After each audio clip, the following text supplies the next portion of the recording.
Hi everyone, Ben here from Ben and Luke's Fakeaway. Just a quick video today just to go through some knives, what makes a good knife, what makes a bad knife, and a few commonly asked questions about how to buy a knife, where to buy a knife from, and what sort of things you're looking for. Now, throughout our channel, we're going to be doing takeaway classics, and for that to do it at home, you need a few bits of kit. So I'm going to be going through the tools that I use in the professional kitchen, and also what I use at home, and also the sort of things that Luke's going to be doing as well while he's cooking. So, in at number one, we have the cook's knife. Now, the cook's knife is sort of the all-purpose, all-rounder knife that everyone needs to have in their kitchen, characterised by quite a long blade, quite a wide blade, okay, and then here we have the open heel. That's very important for like the rocking motion, and then also the cross-chopping motion that we're going to discuss in our channel. Now, all of my knives are stainless steel, including this one. This is a 9-inch cook's knife with a wooden handle. Just really quickly going through the parts of the knife, okay? You've got 3 parts to any knife. You've got the blade itself, obviously. You've got the handle, which is either made of wood. This one is made of wood or rubber or some kind of plastic material. And then you've also got the tang. Now, the tang, T-A-N-G, is connected to the blade, all metal, and it runs through the knife, okay? Now, you have different size tangs, different weights, and the tang is sort of used to pin or fasten the handle to the tang. Now, a good knife should be well balanced, okay, so the tang is normally made in reference to the weight of the blade. This one's a wooden handled knife, so it's quite light. Now, a lot of people are going to be saying you need a heavy knife. You don't, it's all nonsense, okay? 2 kinds of cook's knives you're going to find. You're going to have a stainless steel and you're going to have a carbon steel, okay? I use stainless steel, first of all, because they're cheaper. This knife here is about £50 and it's brilliant. Stainless steel won't rust, it won't patina, it's much more flexible, so it's not prone to be damaged. If you were to drop this knife on its tip, it wouldn't snap off, it wouldn't shatter. A carbon steel knife, if you were to drop it, you're probably looking at very expensive damages, or it could just completely ruin the knife, okay?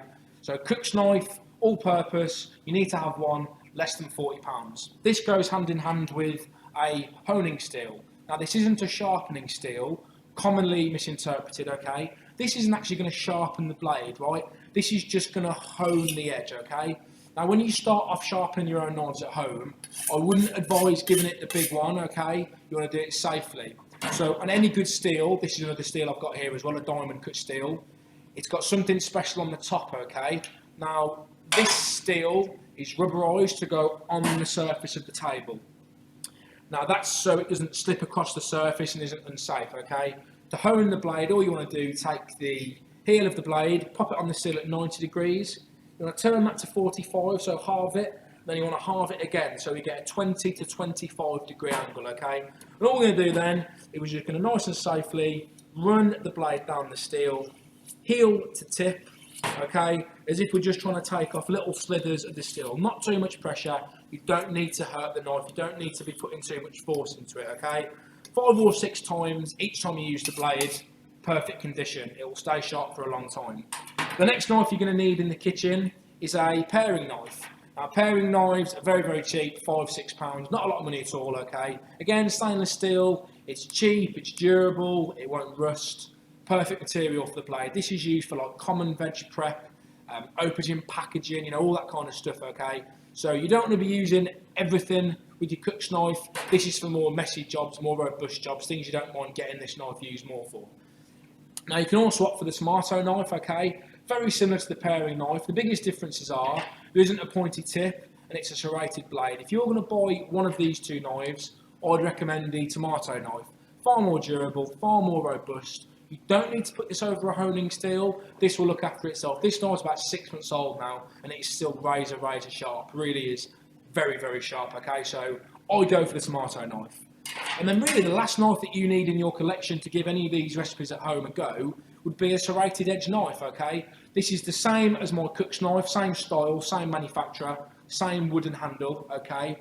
Biggest differences are, same as the tomato knife, it hasn't got a pointy tip and it's got a serrated blade. This is for like bread, carving meat, anything that's more heavy duty, okay? The biggest difference that separates this pastry knife from any other serrated edge knife is that this has got a heel very similar to the cook's knife, okay? Now, for me personally, that makes a knife far more versatile. You know, you can really introduce that rocking motion, the cross chopping motion if you choose to. You know, and if you're going to buy one, you might as well buy one that does more for your money. Lastly, you're going to probably need a peeler. Okay, so two common types of peelers. You've got a straight edge peeler, okay, which is probably the most common, and then you've got a speedy peeler. Now, speed peelers are probably better because they take off less product. Okay, we use these more often in the kitchen, and throughout the series, we're going to be doing more with speed peelers. Straight edge peelers have this pointy top. Okay, that's mainly for coring fruit like apples or pears, or taking out the eyes of potatoes. Okay, speed peelers sometimes have them. They're not as good. They're normally plastic. And that is all you need, okay? So things to avoid heavy marketing, avoid heavy branding. You don't need to spend a lot of money on these knives. This cook's knife, this pastry knife, and this tomato knife is all under £80, okay? So for less than £80, you've got yourself a brilliant setup. Any job in the kitchen can be accomplished with just these three knives, and you're going to save a fortune. So thank you for watching, guys. I hope this helps, and see you in the next one.